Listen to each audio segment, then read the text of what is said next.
আপনি মূলত কি করেন? আমি এগুলাই বেশি কষ্টে আছি। আপনি মূলত কি করেন? আপনার নাম কি? আমার নাম সাবিনা। বাড়ি কোথায় আপনার? বাড়ি ময়মনসিংহ। কি করেন আপনি? আমি টুকিটাকি কসমেটিক বিক্রি করি, পান সুপারি সিগারেট এগুলো বিক্রি করি। আমি একটা ভালো কাজ খুঁজতেছিলাম, পাইতেছি না, তাই বলে। কোথায় কোথায় বিক্রি করেন আপনি? ওই তো আমি এই যে পার্কে, জিয়া উদ্যান, মেলার গেটে গেটে? জি জি। আপনাকে তো আজকে আমি প্রথম দেখলাম। জি। মূলত আপনি কি শুধু এই মেলার গেটে গেটেই বিক্রি করেন? জি জি। তাতে কি আপনার সংসার চলে? না না, আমার আব্বার কাছ থেকে টাকা এনে পরে চলি, আমি চলতে পারতেছি না,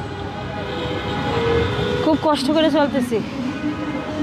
আচ্ছা, আপনার ঘটনাটা একটু খুলে বলেন যে এই লাইনে আসছেন কেন, আবার কি করেন আপনি? আপনার ছেলে মেয়ে কয়জন? আমার ছেলে মেয়ে আছে, আমার ফুলের বাগান, ফুলের সংসার ছিল, এখন নাই। আমার শ্বশুর খুব খারাপ, ঝগড়া লাগছে, লাগাই আমার জামাই জাদু করছে, জাদু করে আমার সংসার আলাদা করে লাগছে। মানে সব কথা এখানে বলা যাবে না, ঝামেলা আছে।